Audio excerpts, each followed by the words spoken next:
Coucou tout le monde! Aujourd'hui j'aimerais bien faire une petite vidéo sur un tag que Melissa Arts avait fait il y a quelques mois, je pense que c'était en mai. Elle m'avait tagué pour ce petit tag qu'elle avait fait pour mieux se connaître avec 24 questions. Et je ne l'ai pas fait jusqu'à présent, donc j'aimerais bien me rattraper un petit peu et puis ce serait une occasion pour mieux me connaître aussi. Donc j'ai écrit les questions sur un petit brouillon que j'avais utilisé pour mon colo. Donc avant de jeter la page, je me suis dit c'est l'occasion d'écrire toutes les questions dessus. Donc nous allons tout de suite commencer. La première question est: quel est le livre que tu as ou que tu n'as pas qui te fait qui te fait peur à colorier? Oh là là, je n'arrive même pas à lire mes questions. Donc j'en ai sorti deux.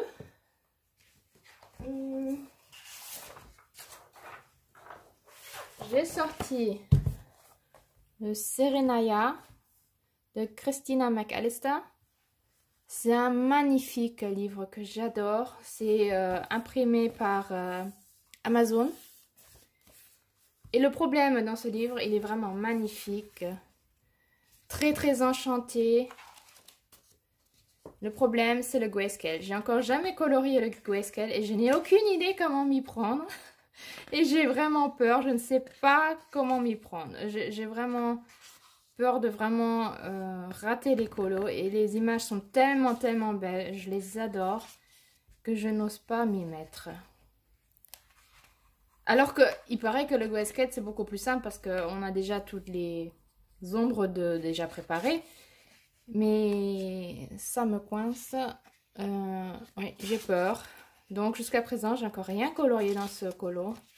Peut-être que vous pouvez me donner des conseils comment m'y mettre, parce que oui, je ne sais pas.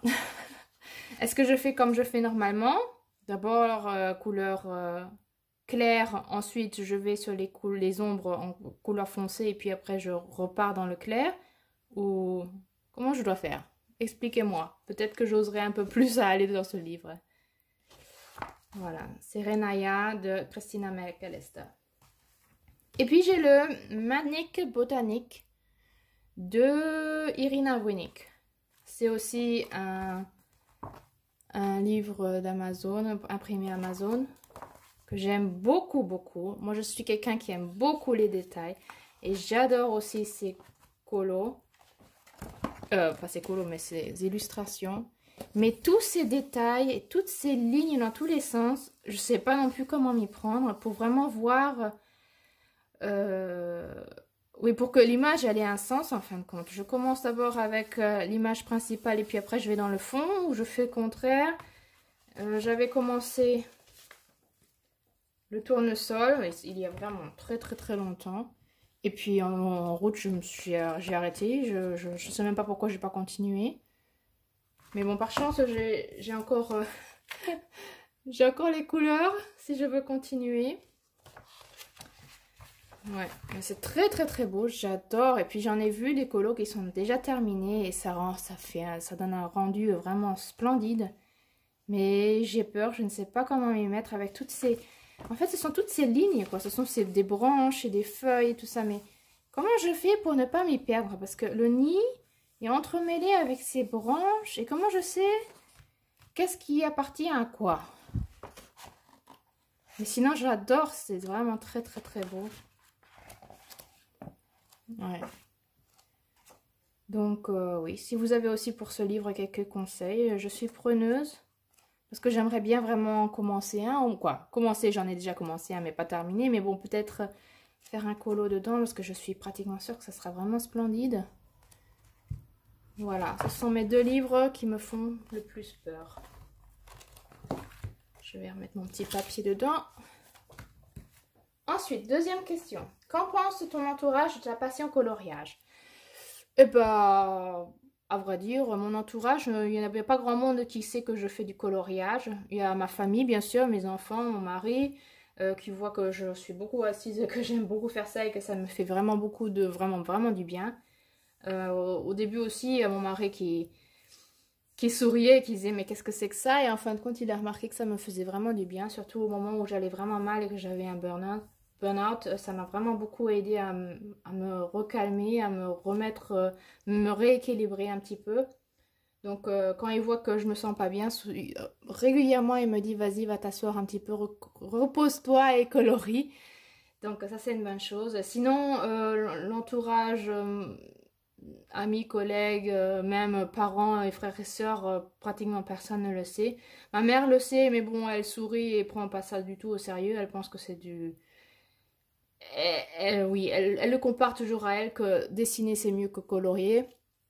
Donc en fin de compte, pratiquement personne ne le sait à part mes enfants et mon mari qui me soutiennent. Et ma fille, elle aime beaucoup colorier avec moi ou se mettre à côté de moi. Elle a aussi quelques livres de colo. Elle utilise aussi beaucoup les Arteza par exemple et les marqueurs à alcool. Oui, ça pour cette question-là. As-tu d'autres passions que le coloriage? Oh oui, j'en ai beaucoup, beaucoup. Même peut-être de trop. C'est pour ça que je suis toujours frustrée parce que je n'ai pas le temps de tout faire. Bon, j'ai le coloriage. J'ai mes journaling. Vous les connaissez. Que j'essaie d'écrire vraiment le plus possible. Et qui m'aident beaucoup. Ça, c'était le dernier que je vous ai déjà présenté. J'ai bien avancé, mais il me manque encore beaucoup pour le mois d'août. Et à la fin du mois de juillet à écrire. Je peux vous en montrer deux, trois. Voilà, dans ce genre, vous voyez, ils sont toujours énormes. J'écris vraiment beaucoup. Beaucoup de décorations, vous les connaissez, j'en ai beaucoup. J'en ai déjà présenté quelques-uns. Maintenant, en septembre, j'ai commencé avec... en fin de compte, c'est Ellie de Pony Pony Stuff qui m'a mis un peu dans ce bain. Elle s'est acheté un Hobonichi. Et puis...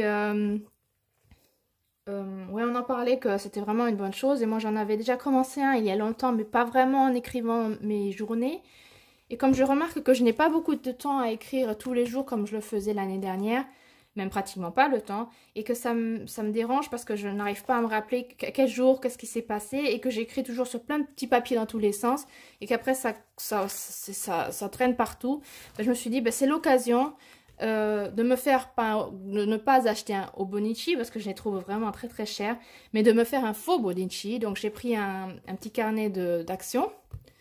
Et puis ce mois-ci j'ai commencé à écrire tous les jours, oui, quelques petites phrases sur la journée pour me rappeler ce qui s'est passé, pour pouvoir après l'écrire dans mon journal si j'en ai le besoin sur certains thèmes qui se sont vraiment bien passés. Et jusqu'à présent je m'y tiens vraiment bien. Oui, aujourd'hui on est le 18. Donc en fin de compte, j'ai jusqu'à présent réussi à faire tous les jours.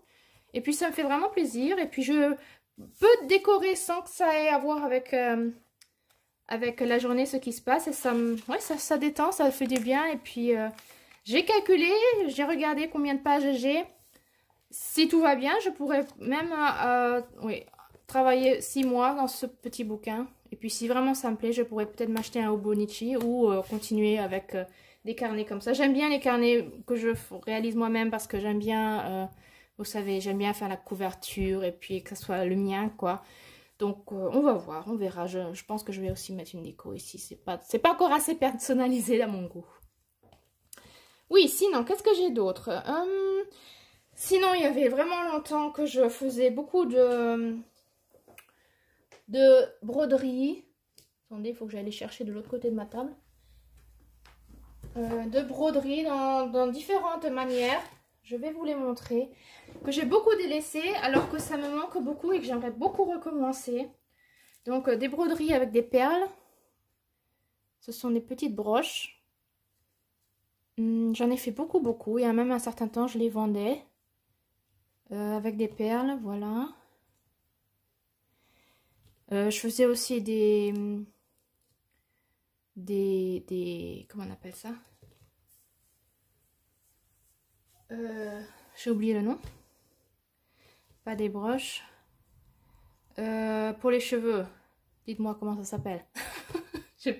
Pas avec des élastiques. Attendez, comment ça s'appelle? J'ai oublié. Bon, vous savez ce que je veux dire. En tout cas, pour beaucoup plus grand, souvent en forme de papillon. Je n'en ai pas trouvé là maintenant rapidement pour vous montrer. Mais souvent en forme de papillon, je les faisais pour les cheveux aussi. Oui, j'aimais beaucoup ça. Et puis ça rend, oui, ça a rendu ouais, très très beau, j'aime beaucoup et c'est très créatif. Mais ça prend beaucoup de temps. Il y a beaucoup de temps que ouais, j'ai acheté vraiment beaucoup de perles pour ça. Et puis, je faisais aussi beaucoup de broderie. J'avais commencé avec, je ne sais pas s'il y en a qui la connaissent, Cécile Franconi, elle faisait des vidéos là-dessus. Elle avait ou elle a encore un blog sur la broderie. J'aimais tellement ça que j'avais fait, ça c'est un pochon que j'ai fait par rapport à un tuto qu'elle nous a montré. Et puis, grâce à elle, j'ai fait moi-même mes propres pochons. Et puis aussi, couverture de carnet. Donc, vous voyez, c'est vraiment très très minutieux avec des perles, du fil, des rubans aussi parfois. On a un autre, là on voit des rubans. Ouais, le dos aussi. J'en ai fait beaucoup aussi. Et puis, qu'est-ce que j'ai d'autre à vous montrer? J'en ai encore un ici, par exemple. Donc, vous voyez, c'est très, très minutieux. Mais j'adorais faire ça. Et ça me manque. J'aimerais beaucoup recommencer.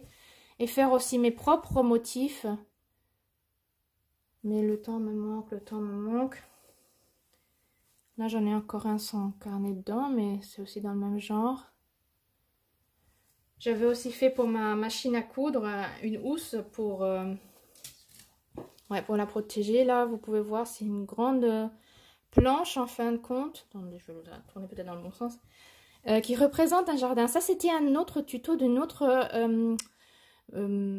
artiste qui faisait aussi des broderies qu'on pouvait faire en cours avec elle. Mais je ne me rappelle plus comment elle s'appelait. Ouais, j'ai beaucoup aimé. C'est un jardin, en fin de compte, vous reconnaissez. Le potager, les tortues. Là, il y a des petites... grenouilles. Et puis en fin de compte on décore à sa manière comme ça nous plaît avec beaucoup de fleurs. Et puis regardez les bords. Ouais, mais il est relativement grand, il doit faire 50 x 50 environ. Ouais, celui-là je l'ai toujours accroché dans ma cuisine, j'aime beaucoup. C'est mon potager. Et puis comme ça ne suffit pas, bien sûr, j'aime crocheter aussi. Il y a un bon bout de temps, je faisais que ça. Je faisais des petits gâteaux, des petites carottes et des salades et des petits machins comme ça pour ma fille et pour la cuisine. Et bon, j'en ai plus parce que je les ai tous vendus. Mais j'ai par exemple un petit sac que j'avais crocheté et cousu pour elle. Pour que vous ayez une idée de ce que j'aime faire. Ça, je continue encore. Je le fais un petit peu de temps en temps. Je suis sur un énorme projet que j'ai depuis maintenant plusieurs années déjà. Parce que, ouais, c'est le temps qui me manque. J'avais fait des grandes couvertures pour mes enfants. Chacun une. Ça, c'était vraiment rapide. Je l'ai fait vraiment en quelques mois. Chacun a reçu une couverture pour leur lit. Et puis, je voulais en faire une pour mon mari et moi en blanc et beige. En patchwork, en fait, avec des guenilles. Et j'y suis encore. Je suis encore en train de crocheter, tricoter. Il est énorme. Je ne peux même pas vous le montrer là comme ça sur la vidéo. Mais vous voyez, il y a plein de petits carrés différents avec des motifs différents. Je vous en montre un qui est un peu plus travaillé peut-être aussi.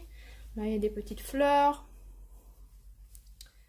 Qu'est-ce qu'on a d'autre? Attendez que je regarde. Il est tellement énorme et j'ai toujours pas fini. Et j'aimerais bien que ça finisse un jour. Là, peut-être cet hiver, ça serait très très bien. Et quand j'ai le temps, quand j'ai envie de me détendre, ben, parfois je m'assois, je regarde un vidéo sur YouTube des coloristes. Et puis je crochette 1, 2, 3 petits guanis. Je voulais vous en montrer un qui était un peu plus travaillé. Voilà. C'est aussi relativement simple. Vous voyez, encore les fils, quoi. Je suis vraiment plein dedans. Je sais pas, les belles fleurs, là. Où est-ce qu'elles sont, mes fleurs? Non, encore un autre. Parfois, c'est aussi un peu avec du relief. Si j'en trouvais un, ça serait bien. Mais quand on veut montrer, souvent, on ne trouve pas. Alors, j'en ai pas avec un beau relief. Non. Voilà, vous voyez. Il y a encore... Non, je vous montre le mauvais côté. Bon, on recommence. Là, vous voyez, regarde, là, il y a une fleur. Là, voilà. Voilà, à peu près pour que vous ayez une idée. Ça, c'est tricoté. Là, encore un. Ouais, donc tous très différents. Donc ça prend beaucoup de temps. Mais bon, ça fait vraiment maintenant plusieurs années que je suis dessus. Ça serait bien si un jour je finis. Et puis, qu'est-ce que j'ai d'autre? Bien sûr, comme ça ne me suffit pas comme passion, parce que 4-5 passions, ça ne suffit pas. J'ai commencé avec les cartes d'oracle. Il n'y a pas très longtemps, maintenant ça fait 2-3 mois. Et j'adore ça. J'adore ça. Je trouve ça tellement fascinant. Donc je me suis acheté plusieurs jeux. Et ouais, j'adore ça. Tirer les cartes, collectionner un petit peu. Je ne veux pas en avoir 3000 non plus. Mais c'est vrai que je remarque que c'est bien d'en avoir différents. Et ça aide en fin de compte à avoir plus de messages en fin de compte. Et puis les cartes sont tellement belles. Et je trouve ça super inspirant aussi pour les colos. Il y en a qui sont vraiment tellement... Ouais, c'est vraiment de l'art, quoi. C'est ce qui... Les illustrations qui sont dessus. Oups, une carte qui est tombée. Ouais, très très très beau. J'aime beaucoup. J'aimerais bien peut-être aussi vous montrer quelques jeux. Parce que je trouve même étant coloriste, ça peut être très très très inspirant. Rien que pour les couleurs, pour la façon d'avoir colorié ou illustrer les images, je trouve que ça peut donner de très très bonnes idées. Celui-là, j'aime beaucoup beaucoup. Et rien qu'en regardant ces portraits, je trouve que ça donne des super bonnes idées comment faire ces colos. Ouais, j'adore, j'adore, j'adore. Donc, comme j'ai pas assez de passion, hein, il faut en avoir encore plus. Donc, je me suis mis sur les cartes. Vous avez vu que je colorie maintenant aussi mon propre jeu de tarot avec le livre Mon tarot à colorier. Donc, j'ai déjà colorié mes 2 premières cartes. Et j'en ai 78 à faire. Donc, j'ai du travail. Voilà pour toutes mes passions. Et puis, bien sûr, aussi la lecture. J'adore lire. Autrefois, je lisais jusqu'à 20 à 30 romans par mois. Puis j'ai recommencé à faire des études, à aller à l'université. Ça m'a pris beaucoup de temps. J'ai complètement arrêté la lecture. Je ne pouvais plus du tout lire, mais vraiment plus du tout. Et maintenant, je m'y remets. Surtout, c'est des livres d'ésotérique et spirituel pour le moment. Les romans, j'ai complètement laissé. Peut-être que ça va revenir, mais pour le moment, c'est plutôt dans ce genre. Voilà, toutes mes passions. La 4e question. En moyenne, combien de temps tu mets pour finir un coloriage? Ça dépend. Ça dépend. Si c'est un coloriage relativement facile, j'arrive parfois à le faire en une journée. Mais la plupart du temps, j'ai besoin de plusieurs journées, jusqu'à peut-être même plusieurs semaines. Tout dépend le temps que j'ai. Je ne colorie pas tous les jours, je colorie quand j'ai le temps. Et quand j'ai... Oui. Donc en fin de compte, ça dépend vraiment. Je peux vous montrer un colo que j'ai commencé hier. Et que j'ai pratiquement fini déjà. Et je suis vraiment étonnée. J'aime beaucoup travailler aussi. Je travaille régulièrement la nuit. Pour le moment, toujours les week-ends, le vendredi et le samedi. Et la nuit, bien sûr, on a beaucoup plus de temps que la journée. Donc, disons, on a beaucoup plus de temps. Ou on a beaucoup plus de pauses, disons, parce que l'enfant chez qui je travaille dort bien sûr pratiquement toute la nuit, si j'ai la chance. Donc, j'ai le temps de colorier. Et ça, j'ai commencé hier soir et vous voyez, j'ai presque fini déjà. Donc ça va être vraiment rapide. J'ai plus que le fond à faire et encore quelques petits détails. Mais en fin de compte, ça, c'était vraiment rapide. J'ai été vraiment étonnée. Donc, si vous voyez, si j'ai un colo comme ça, qui est vraiment... Ça va vraiment vite, quoi. Ça s'est fait... en une journée, en un après-midi. Mais j'ai quand même besoin de plusieurs heures. Hein. C'est pas quelque chose que je fais en 1 heure. Ça, vraiment, ça me coûte peut-être 3-4 heures au moins. Je suis quelqu'un qui colorie vraiment doucement. Et comme j'adore les colos qui ont beaucoup de détails, la plupart du temps, j'ai besoin de 3, 4, 5 jours, si ce n'est plus. Je peux vous montrer, hein. Moi j'aime beaucoup les détails. Donc les détails, ça prend du temps. On peut vous montrer rapidement. Ça prend du temps. Ça, je le fais en parfois plusieurs semaines. Mais bon, c'est comme je vous dis, je ne colorie pas tous les jours. Donc en fin de compte, c'est difficile à dire. Mais j'ai besoin du temps. Je suis quelqu'un qui colorie vraiment tout doucement. Donc, où en est-on? Numéro 5. As-tu plusieurs en cours? Ou préfères-tu finir celui que tu es en train de faire avant d'en commencer un autre? Oui, pour le moment, j'ai plusieurs en cours. La plupart du temps, je colorie un colo et puis je vais sur le prochain. Ce mois-ci, au mois de septembre, je ne sais pas pourquoi, j'en ai commencé plusieurs. Donc, je vais vous montrer ce que j'ai déjà commencé. Donc, vous avez vu, j'ai dans le Million Slots ce que je viens de vous montrer. J'ai fait celui-là la nuit dernière. C'est ce livre, j'adore le faire pendant la nuit parce qu'il est petit, rapide et puis il me prend pas trop la tête. Et puis parfois, j'ai vraiment que les crayons pour les petits paresseux avec moi et je prends quelques pages et je commence à colorier quelques paresseux. Vous voyez, là, j'en ai déjà commencé. Et parfois, il reste pendant des mois comme ça à attendre. Mais bon, c'est pas grave, au moins, ils seront déjà faits. Donc, celui-là. J'ai commencé pour Destiny Lauritsen. Pour le mois de septembre, j'ai commencé son colo. J'ai encore du boulot à faire. Mais comme je voulais absolument le faire, il est commencé. J'ai commencé dans le Colorist Westfree. Celui-ci. Lui aussi, il a encore du boulot à faire. Et puis, dans le Romantic Country, bien sûr, j'ai commencé la Poste. Voilà. Et ça, ce sont, vous voyez, tout ce qui est un peu plus... les grands aplats, j'aime bien les faire la nuit parce que ça ne me prend pas du tout la tête. J'ai les quelques crayons avec moi. Et puis après, les détails, je les fais à la maison. Voilà. Donc ça, je l'avais aussi un peu fait cette nuit. Voilà, donc j'en ai 4.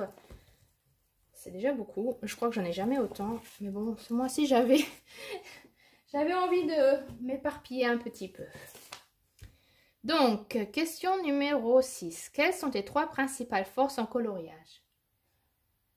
Alors, mes 3 principales forces, je pense. Je ne sais pas si j'en ai 3 principales, mais on va essayer de voir.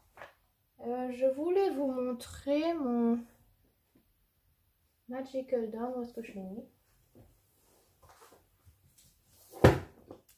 Mon Magical Dawn. Ce que moi j'aime beaucoup faire et ce que j'ai très rapidement commencé à faire, c'est utiliser 2, 3, 4 couleurs principales et puis faire tout mon colo avec.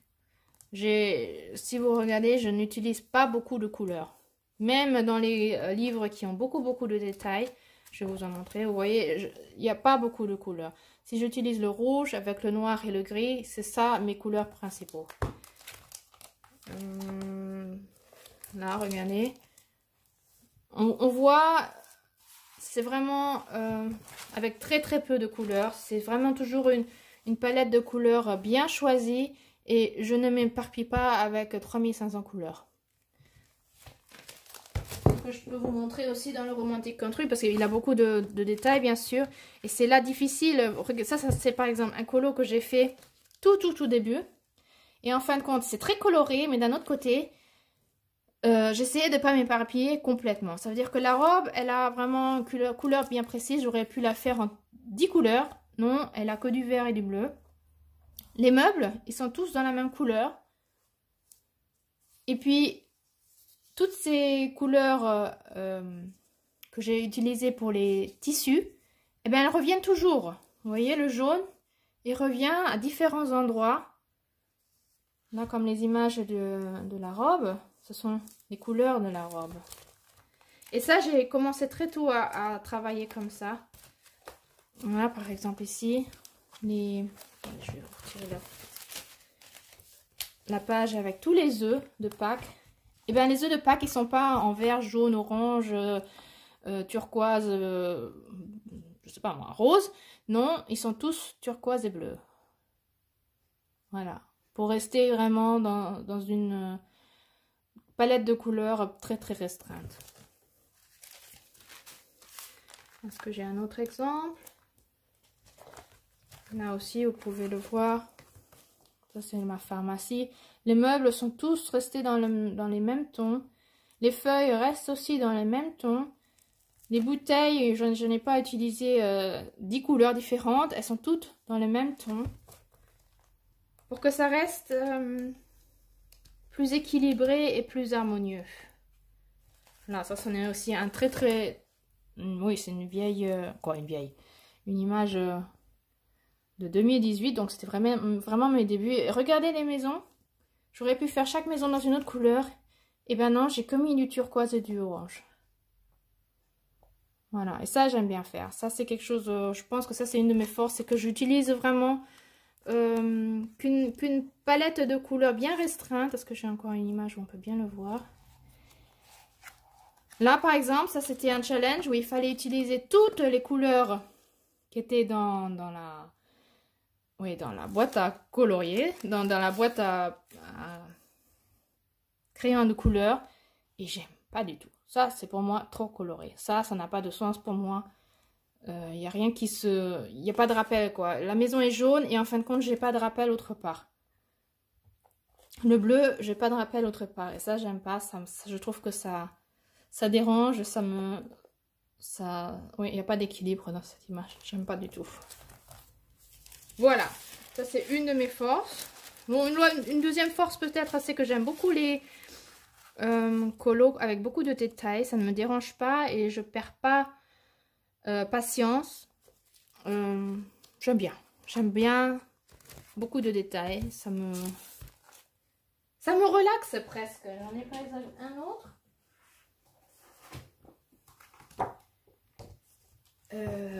par exemple celui de Forest Eva, la collection Julia Wabat, Julia Webas. Et ben, il y a beaucoup de feuilles. Des feuilles partout. Beaucoup. Eh bien, j'aime bien. J'aime beaucoup. Ça ne me dérange pas du tout. Et il y a beaucoup de feuilles. Et ben, ça me relaxe, à vrai dire, d'avoir toujours la même chose à colorier et encore à colorier et encore à colorier. Ça ne me dérange pas du tout. Donc, vous voyez, beaucoup de détails.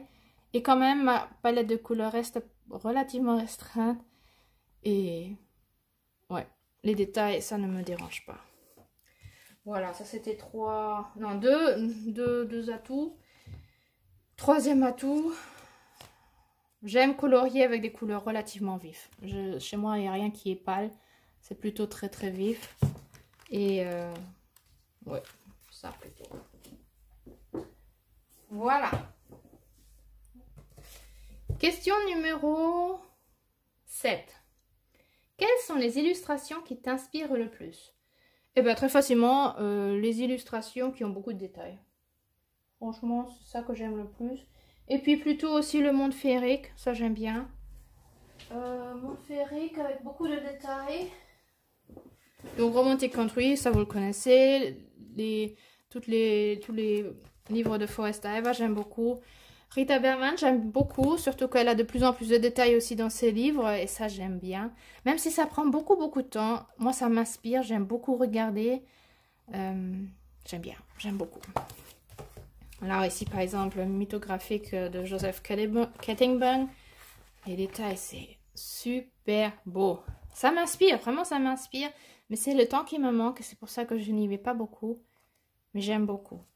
Et puis celui-là qui m'inspire aussi beaucoup, c'est Anna Carson, Magical Dawn. C'est un de mes livres préférés, je crois. Et là, je trouve elle a quand même beaucoup de détails quand même. Il faut l'accepter et l'admettre qu'il y a vraiment beaucoup de détails. Mais ce livre-là, il m'inspire aussi beaucoup. J'aime bien. Voilà. Question numéro 8. Qu'est-ce qui t'angoisse le plus dans un nouveau coloriage? Qu'est-ce qui m'angoisse le plus? peut-être le choix de ma palette de couleurs. Je me fais beaucoup d'idées avant de vraiment commencer dans quelle couleur je vais aller. Souvent, je regarde mon colo. Disons que je vais prendre celui-ci. Je le regarde vraiment longtemps et j'essaie de visualiser dans quelle couleur il va être à la fin. Ça ne veut pas dire qu'il sera comme ça. Mais je sais déjà de voir, ok, je veux une grenouille verte, ou je la veux bleue, ou je la veux jaune, ou je la veux orange, dans quelle couleur je veux la voir, et dans quel mood ça va être à la fin. Je me fais vraiment une grosse idée de quelle palette de couleurs je veux et dans quelle direction je veux aller. Je crois que c'est ça qui me fait le plus angoisser et aussi travailler la tête, et c'est qui me prend aussi extrêmement beaucoup de temps. Surtout que comme moi j'ai des colos avec beaucoup de détails, c'est vrai que ça, oui, ça me prend vraiment beaucoup de temps. Question 9. Qu'est-ce que tu dirais à une nouvelle coloriste? D'avoir plaisir à colorier.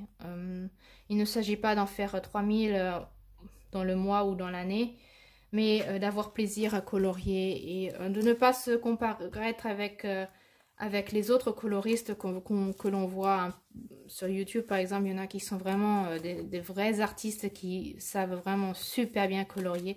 Et ça n'a pas d'importance à quel niveau on est. Du moment qu'on a du plaisir et que ça détend et que ça fait oui, qu'on a de la joie à colorier, je trouve que c'est ça le plus important. Question 10. Peux-tu perdre patience dans un colo quand tu n'arrives pas à faire ce que tu as dans ta tête? Non. J'ai une idée concrète de... Quoi, pas concrète. J'ai une idée plutôt floue du résultat que je veux avoir et je me laisse entraîner par le flow qui passe. Donc j'ai une idée comment je veux l'avoir et en fin de compte, ça ne veut pas dire que ça deviendra comme ça. Je me laisse aussi un peu surprendre par moi-même. Par exemple, là j'avais vraiment ces idées, j'aimerais bien avoir gris, vert, violet. Mais que ça devienne comme ça, hein, je ne m'attendais pas à ce que ça devienne comme ça. C'est pour moi une surprise à la fin. Comment sera mon colo? Donc en fin de compte, je ne suis pas... la plupart du temps, je ne suis pas déçue ni impatiente que ça ne fonctionne pas parce que j'ai pas d'idée concrète comment sera mon colo à la fin. J'ai une idée vraiment floue de ce que j'aimerais faire et dans quelle couleur je veux aller. Mais comment ça sera à la fin, c'est toujours une surprise pour moi. Question numéro 11. Quel est ton film préféré ou ton livre préféré? Bon, mon film préféré, j'en ai pas. Je n'aime pas regarder... Quoi, disons, je n'aime pas. Non, je regarde pratiquement pas de films. Je ne suis pas du tout quelqu'un qui regarde la télé. Je le fais de temps en temps avec mes enfants, avec ma famille. Mais à vrai dire, pour moi, regarder la télévision, c'est la perte du temps. Avec toutes mes passions que j'ai pas le temps pour regarder la télé. Donc, la seule chose que je fais, c'est regarder des vidéos YouTube et en fin de compte, c'est vraiment bien s'apprendre. En fin de compte, pour moi, la télé, c'est pour apprendre et pas pour se distraire. Donc, j'ai pas vraiment de film préféré. Il y a des films que je trouve vraiment splendides et très très beaux, mais non, je préfère regarder des documentaires ou des trucs dans ce genre ou des films Disney avec les enfants. Mais en fin de compte, non, j'aime pas regarder les films. Donc, je peux pas vous dire qu'est-ce que j'ai comme film préféré. Quel est mon livre préféré? J'ai beaucoup réfléchi, j'ai beaucoup lu autrefois. Et j'ai tout de suite pensé à 2 livres qui m'ont marqué dans ma vie. Donc je vais prendre cela. Je ne sais pas si ça doit être, mais oui, ça doit être des livres préférés parce qu'ils m'ont vraiment marqué et que j'y pense très très régulièrement. Ça fait très longtemps que j'avais lu le livre de Bernard Werber, L'Empire des Anges, que j'avais trouvé dans la bibliothèque de notre ville. En français, j'étais toute contente d'avoir trouvé un roman français ici en Allemagne. Je l'avais pris avec, j'avais aucune intention sur ce livre et en fin de compte, il a vraiment marqué ma vie. J'y pense très très souvent à ces anges et comment ils gagnaient leurs points pour pouvoir augmenter de level, pour pouvoir un jour ne plus être réincarné. Et ça m'a très très marqué. Dans ce temps-là, je n'étais encore pas du tout dans ce domaine-là, spiritualité, ange et tout ça, pas du tout. Mais j'y ai très très souvent pensé et j'ai aussi mené ma vie un peu dans ce genre, en suivant cette idée de gagner des points dans sa vie. Pour ne plus...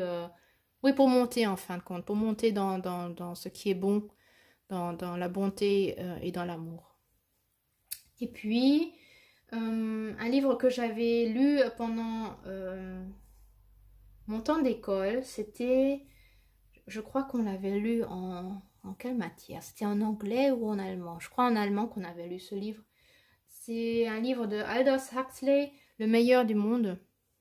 C'est un livre qui m'a très très marqué. J'ai été plus que choquée de cette histoire et d'un autre côté très impressionnée de cette actualité de ce livre. En fin de compte, c'est un homme qui l'a écrit fin du 20e siècle? Non, fin du 19e siècle, dans le 1895 ou un truc comme ça. Il a écrit ce livre et ça avait tellement d'actualité avec cloner des êtres humains et tout ça que ça m'avait vraiment marqué combien les romanciers peuvent prédire l'avenir un petit peu. Que ce livre-là, je crois que c'est le seul roman que j'ai lu 2 fois ou même presque 3 fois dans ma vie. C'est vraiment le seul roman. La plupart, toujours, en fin de compte, c'est toujours comme ça. Quand je lis un roman, je le lis et je ne le relirai plus jamais. Il y a tellement de romans et de livres dans ce monde que je n'ai pas le temps de relire un roman. Et celui-ci, c'est vraiment le seul que j'ai même, je crois, lu 3 fois. Parce que je crois que je l'ai lu 2 fois toute seule et 1 fois avec mon ami ensemble. Ouais, je dois l'avoir même lu 3 fois. Donc, ouais, ce sont les 2 romans qui m'ont le plus marqué dans ma vie. Question numéro 12. Dans le colo, es-tu plutôt maniaque ou bordélique? Dans le colo, je dirais que je suis relativement... Je dirais pas maniaque, mais ordonnée. Par rapport à si je vois comment je travaille avec mon journal... là, c'est vraiment bordélique, mais complètement. J'ai vraiment... Toute la table est pleine de papier. Tout le sol autour de moi aussi, c'est plein de papier, dans tous les sens. La colle, les ciseaux, les petits morceaux de papier dans tous les sens. Il y en a vraiment partout. Quand c'est mon journal. Avec le colo, je suis beaucoup plus ordonnée. La plupart du temps, j'ai un petit gobelet avec les crayons que j'utilise pour le moment, pour ne pas devoir toujours les chercher. Donc ça c'est pour mon colo de Destiny Lauritsen. Donc c'était pour la peau. Donc ça ce sont mes crayons que j'avais choisis et que je suis en train d'utiliser. Donc souvent j'ai plusieurs petits gobelets comme ça avec mes crayons. Et puis voilà, j'ai mon taille-crayon à côté de moi. Et puis c'est tout, en fin de compte, j'ai pas beaucoup plus. Voilà, acheté chez Ali. Ils sont très très bien, je peux vraiment vous les conseiller. Moi, c'est le seul que j'ai, mais le premier que j'avais, je l'ai utilisé pendant 2 ans, je crois, ou même presque 3. Et il marche encore, ça c'est le nouveau. Et l'autre, je l'emmène toujours avec au travail et il marche super bien. Et puis c'est tout, en fin de compte. J'ai pas plus sur la table parce que, comme ma palette de couleurs est relativement restreinte, j'ai que mes crayons qui sont là-dedans. Si j'en ai besoin, je prends ma boîte, je sors ce que j'ai besoin et je les mets dans mon petit gobelet et puis c'est tout. Ouais, donc je suis relativement ordonnée, ce qui est colo.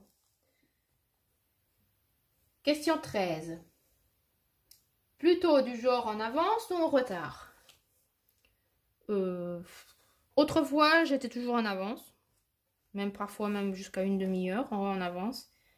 Et maintenant, je suis de plus en plus en retard, j'ai l'impression. Je cours après le temps. Mais ça, oui, c'est moi, hein. Je cours après le temps. Trop de choses à faire, trop de choses à vouloir faire. Et je cours après le temps et je vois qu'il y a une petite araignée là qui se promène là sans arrêt. Vous la voyez là? Bon, on va la laisser se promener, c'est pas grave. Oui, oui, je suis plutôt en retard maintenant. Ça change. Je suis toujours en train de courir et courir. Et... Ah, oui, les rendez-vous, c'est vrai que ces derniers temps, j'arrive pas vraiment beaucoup plus en retard. Hein, peut-être toujours 1-2 minutes en retard. C'est pas catastrophique. Pas une demi-heure en retard. Bon, si, peut-être que ça va déranger hein, la petite araignée là qui se promène. Là, viens ici. Voilà. Une seconde, je vais la mettre dehors.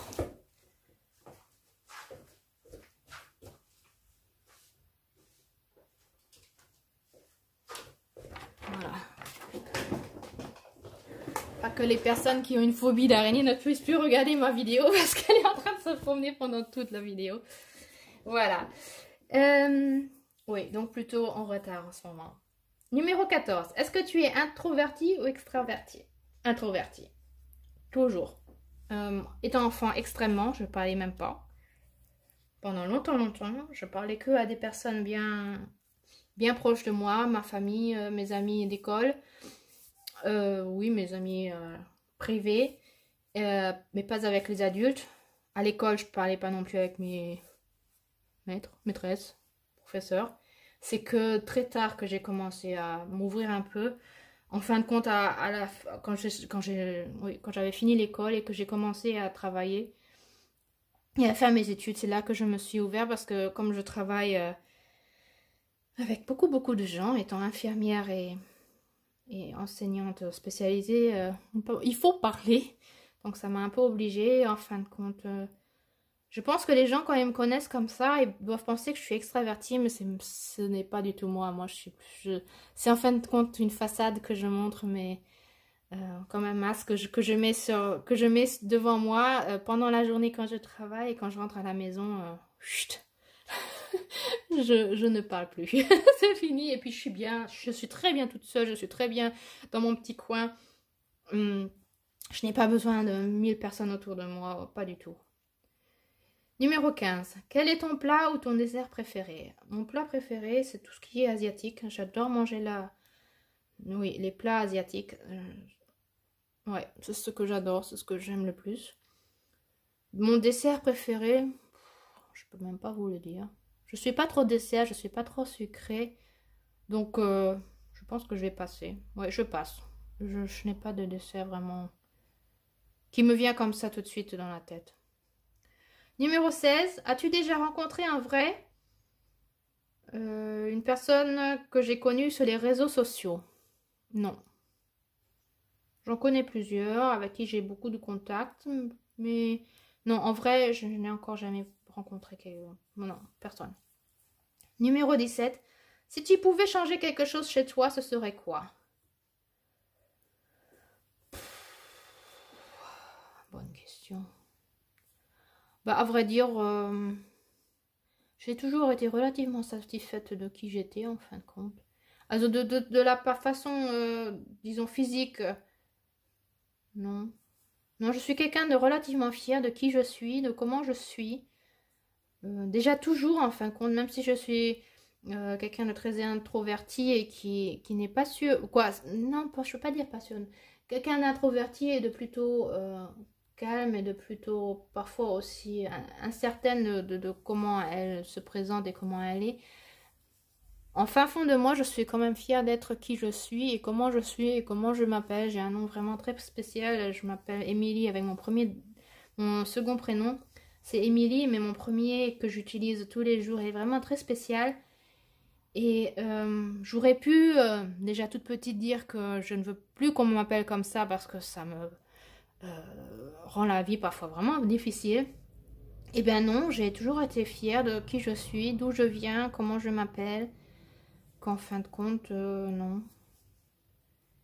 Et puis, je me suis mis ce masque au travail d'être vraiment quelqu'un de super ouvert, toujours enthousiaste, toujours de bonne humeur.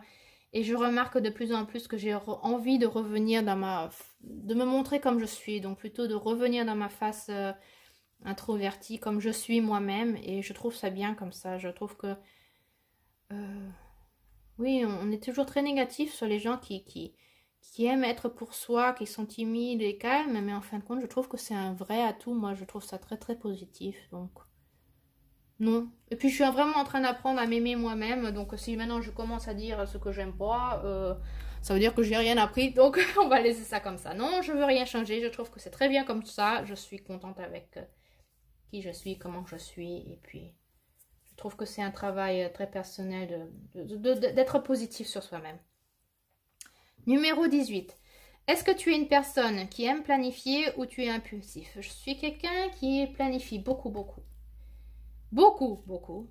Mais j'apprends, et surtout cet été, j'ai vraiment beaucoup appris, d'être plus impulsif, d'être plus spontané, d'être plus flexible. Et je trouve que ça ouvre des portes. Ça ouvre vraiment des portes et c'est beaucoup plus libérant aussi. Ça me libère de beaucoup de choses qui me passent dans la tête. Je réfléchis, je réfléchis, je réfléchis avant d'agir. Et en fin de compte, parfois c'est bien d'agir sans réfléchir. Voilà, c'est ce que j'ai appris cet été. Numéro 19. Quelle est ton expression favorite? Bonne question. Je ne sais pas. Non, je ne sais pas. Peut-être que vous avez déjà remarqué quelque chose et vous pouvez me le dire. Non, je ne sais pas. Non. Que ce soit en français ou en allemand, il n'y a rien qui me vient. Une expression favorite? Non, je mélange beaucoup les deux langues en fin de compte quand je suis chez moi. Avec mes enfants, ma famille, mon mari. Nous parlons beaucoup de langues à la maison. Nous n'avons pas que les français et allemands. Mes enfants commencent à parler l'anglais à l'école et aiment beaucoup l'utiliser. Mon mari parle plusieurs langues africaines aussi. Et en fin de compte, il arrive souvent qu'on parle dans une phrase 3, 4 langues en même temps. Donc ça fait un vrai charabia. Mais en fin de compte, on s'entend, on se comprend. Donc c'est ça qui compte. Mais comme ça, une expression, non, il n'y a rien qui me vient. Numéro 20. Une chose que tu ne sais pas faire en coloriage. Oui, ce que je ne sais pas faire, c'est les portraits. J'avais beaucoup de peur de colorier des portraits. Je ne savais pas du tout comment m'y prendre. Maintenant, j'ose. Parfois, c'est pas splendide. Parfois, c'est bien, parfois, c'est moche. Mais c'est pas grave, j'ose. Et c'est ce qui compte, je trouve. Je me prends pas trop de tête. Si c'est raté, c'est raté, quoi. J'ai été super fière de celui-ci, par exemple. Alors que c'est un de mes premiers. C'est sûrement pas parfait, au contraire. Mais pour un des premiers, en plus, ce n'est même pas une couleur de peau naturelle. J'étais tellement fière de ce colo. Et je l'adore encore. Il est vraiment très beau. Et ouais, j'essaye. C'est vraiment pas parfait. Au contraire, il y a seulement... Oui, il y a beaucoup d'erreurs encore. Et puis, je pourrais vraiment travailler plus là-dessus. Mais j'essaye. Et je trouve que c'est ça qui compte. Maintenant que je sais que oui. J'ai vraiment dépassé ma peur et je le fais quand j'ai vraiment envie. Je crois que les portraits, c'est vraiment plutôt dans Hannah Carlson que je le fais. Et ben, ouais. Il n'y a pas beaucoup d'ombre en fin de compte. Je crois que je devrais faire beaucoup plus. Mais ça, je ne sais pas encore vraiment. Mais bon, j'essaye. Et ce que je ne sais pas du tout faire, ce sont les effets lumière. J'aimerais beaucoup savoir vraiment comment on s'y prend. Là, je suis en train d'essayer sur ce colo. J'aimerais bien faire un peu un effet lumière. C'est ce que j'essayais de faire avec la petite fille, qu'elle soit un peu plus lumineuse. Et bon, on va voir si je vais y arriver. Mais là, j'ai vraiment de gros problèmes. Comment m'y mettre? Là, j'ai aussi essayé de faire cet effet. Donc, ensuite, question numéro 21. Si vous ne pouviez acheter qu'une seule chose, telle qu'elle soit, qu'achèteriez-vous? Je ne sais pas. Si c'était qu'une seule chose.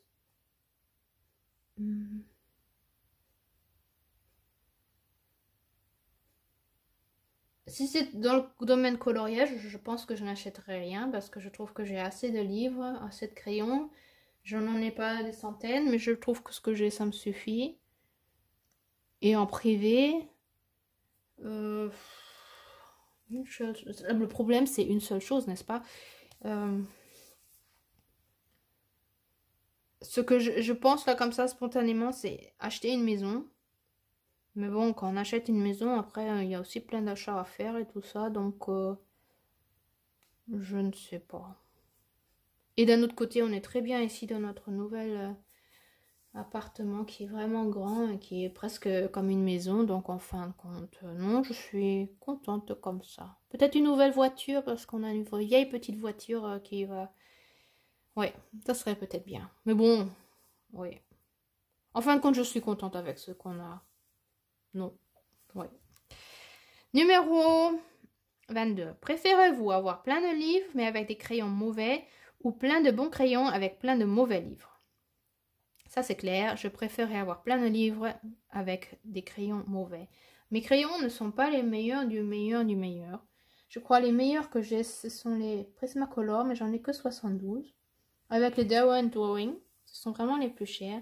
Et sinon, tous les autres crayons que j'ai, et en plus, ce ne sont même pas les crayons que j'utilise le plus. Au contraire, je les utilise vraiment rarement. parce que je crois que la boîte est chez ma fille. Donc vous voyez, ça fait un bon bout de temps que je ne les ai pas utilisés. J'ai les Arteza que j'utilise beaucoup. Les Arteza, c'est vraiment ce que j'utilise le plus en ce moment. J'ai les Brutfuner de Wan Shui, les vieux d'autrefois. Et j'ai les Castelar Supplies. Et puis c'est tout. Alors donc en fin de compte, mes crayons, ce ne sont pas les meilleurs. Et j'aime bien utiliser aussi les crayons dans la boîte en bois d'Action. Donc moi, je peux très bien travailler avec des crayons de disons de mauvaise qualité, non, mais de qualité à moyenne, basse gamme. Donc en fin de compte, je préfère, oui, comme ça, plein de livres et des mauvais crayons. Je trouve qu'on peut faire de très beaux colos aussi sans avoir du matériel super cher. Numéro 23. Paniques-tu si tu perds un crayon ou un livre? Non, parce que je ne perds pratiquement rien. je tape sur la table. Non, il m'est encore jamais arrivé de perdre un livre, ni un crayon. Et même comme ça, dans ma vie courante, comme ça, c'est vraiment rare que je perds quelque chose. Je ne sais même pas quand est-ce que la dernière fois j'ai perdu vraiment quelque chose, franchement. Je ne suis pas quelqu'un qui perd les choses. Je ne sais même pas comment je fais pour pas perdre les choses. C'est comme ça. Moi, j'arrive à tout bien garder en ordre, que tout reste chez moi. Donc, non. Je ne panique pas. Et si je pense que... Et si je perdais un livre de colo ou un crayon, non, ça ne serait pas une raison pour paniquer. Si je perds mon sac à main, mes clés, mon porte-monnaie, un truc comme ça, oui, là, je paniquerais sûrement beaucoup plus. Mais bon, comme ça, non. Non. Je trouve que perdre un livre ou un crayon, c'est pas une raison pour paniquer. Numéro 24, ta chanson préférée? Là aussi, j'ai beaucoup réfléchi. Et en fin de compte, ce qui m'est venu dans la tête, et vous allez peut-être rire, mais moi, j'ai tout de suite pensé à des chansons d'enfants que j'aime bien encore aujourd'hui chanter comme ça, alors que mes enfants sont grands maintenant, hein, ils ont 13 et 11 ans. Et la dernière fois, mon fils, il disait que oh, est-ce que tu peux te mettre un peu près de moi juste avant de me coucher, ce qu'on faisait autrefois aussi beaucoup, mais bon, il a 11 ans maintenant, et puis il voulait que je lui raconte une histoire. Et en fin de compte, je lui ai pas raconté une histoire, je lui ai chanté des chansons d'enfance que je lui chantais autrefois. Et je trouvais ça tellement reposant, calmant, relaxant, que j'aime beaucoup. Par exemple... qu'est-ce que j'aime beaucoup leur chanter? Colchique dans les prés. Colchique dans les prés, fleurissent, fleurissent. Ce sont des chansons, quand je les chante, je vois comment mes enfants, même ayant 13 et 11 ans, ils fondent et redeviennent tout petits et ils lâchent tout. Et je trouve ça tellement beau à voir comment ils se laissent tomber et redeviennent tout petits et redeviennent eux, quoi. Non pas cette pression de devoir être qui ils sont aujourd'hui parce qu'ils sont grands, mais de pouvoir aussi, pour des moments comme ça, d'intimité aussi et de tendresse aussi, de pouvoir dire je suis encore un enfant et je peux oui, me laisser tomber en fin de compte. Je trouve ça très très beau à voir, j'aime beaucoup. Nous avons une très comment dire, une relation très très intense et très profonde en fin de compte, mes enfants et moi, et j'adore voir quand on chante des chansons quand ils étaient petits, que ça fait quelque chose en eux. J'aime beaucoup voir ça, et ça me fait du bien aussi de chanter ces chansons. Ce sont des souvenirs d'enfance et j'aime ça, ouais. Et puis c'est tout déjà, on a fini? Ah bah oui, c'était la dernière question, j'allais continuer. Mais non, nous avons déjà fini. Donc voilà les 24 questions que j'ai répondues. Mélissa, j'espère que je les ai bien répondues. Je pense que la vidéo va être aussi relativement longue. Oui, j'ai beaucoup montré, j'ai beaucoup raconté. Et puis, bon, c'est vrai que ça fait un bout de temps que j'ai pas... je pense que ce tag est déjà bien passé. Mais je vais réfléchir si je peux quand même taguer quelqu'un. Je pense que je vais taguer Alice Color Addict. Alice, si tu as envie, peut-être que tu as aussi envie de répondre à ces questions-là, ça me ferait plaisir. Et puis, je les ai pas écrits. C'est très intéressant, c'est très intelligent de ma part. Attendez, je reviens tout de suite. Voilà, me revoilà. Je les ai écrits. Alors, je tag Alice Color Addict, Maggie Coloring Art et les Chroniques de la Gare. Si vous n'avez pas encore fait ce tag, je vous tag. Je serai très intéressée de voir les réponses que vous allez nous donner. Et puis, merci beaucoup, Mélissa. C'était vraiment un plaisir de pouvoir répondre à toutes ces questions. Et puis, oui, si peut-être que j'avais quelques questions où vous pouvez me donner des conseils, comme par exemple mes colos, là, mes livres de colos, par exemple, j'ai vraiment du mal à commencer. Peut-être que vous avez des idées comment je pourrais m'y mettre, par exemple, ou peut-être que vous pouvez aussi me répondre à ces questions-là dans les commentaires, ça me ferait vraiment plaisir. Donc, oui, j'espère que cette vidéo vous a plu et puis à la prochaine fois. Au revoir!